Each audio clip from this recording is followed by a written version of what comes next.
یانەی پیشەسازی لە یەکێک لە یاریەکانی هەفتەی حەوتەمی خولی نایابی کوردستان پێشوازی لە 4 قوڕنە کرد.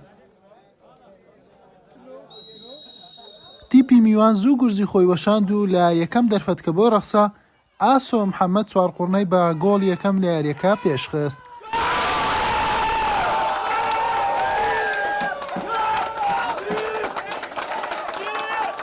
سی خولەک تێپەڕی و خاوەن ماڵ بێدەنگی هەڵبژارد.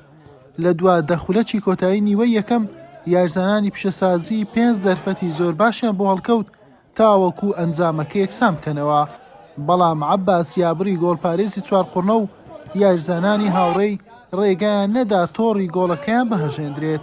نیوەی یەکەم بە تاکە گۆڵەکەی 4 قوڕنە کۆتایی هات.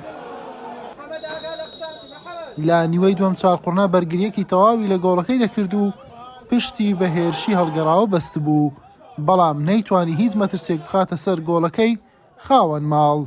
لە بەرامبەردا پیشەسازی 8 دەرفەتی گونجاوی بۆ ڕێککەوت تاوەکو هەم ئەنجامەکە یەکسان بکاتەوە و بتوانێت پێش میوانەکەشی بکەوێت. هێرشبەرانی پیشەسازی بەهۆی پەلەپەلکردنەوە سوودیان لە دەرفەتەکان نەبینی و عەباس یابری گۆڵپارێزی 4 قوڕنەش گۆڵەکەی بە پاکی هێشتەوە و پاڵەوانی یاریەکە بوو. بالبداية الحمد لله. سەرەتا سوپاس بخوا، 3 خاڵی گرنگ بوو. ئەنجامەکانی پیشەسازی لەگەڵ ئاستەکەی ناگونجێن. گۆڵێکی خێرامان کرد لە یاریگای تیپی خاوەن ماڵ، ئەمە وای کرد فشارێکی زۆرمان بکەوێتە سەر. زۆر کارمان لەسەرەوە کرد، بەڵام هەر بارودۆخەکە وەک خۆی مایەوە. هەموو یاریزانەکان باش بوون، بەڵام عەباسی گۆڵپارێز پاڵەوان بوو کە 4 قوڕنەم هەڵبژار. یەکەم یاریزان عەباسم داوا کرد. پێش دەستپێکردنی خول هەرگیز بیرم لەو ئەنجامە باشانە نەکردبووە، چونکە ئێمە 15 ڕۆژ بەر لە خول دەستمان بە ئامادەکاری کرد. لكن بقى الوضع مثل ما هو وشفتوا يعني ما شاء الله حارسنا. سەرتا سوپاس بۆ خوا، ڕاستێ مامڕۆ ئەنجامەکەمان 3 نقطەمان لە دەستدا لە ناو یاریگای خۆمان، بەڵام بەڕاستی سەرسام بووم بە تیپەکەی خۆمان کە ئاستێکی یەکجار باشیان پێشکەش کرد.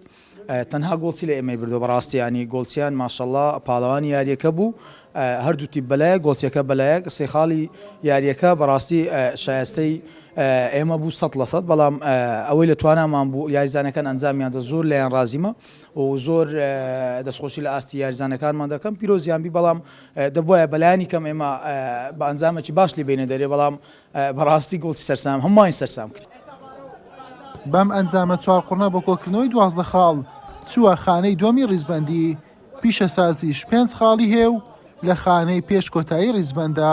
حوسێن محەممەد کەناڵی پێیام هەولێر.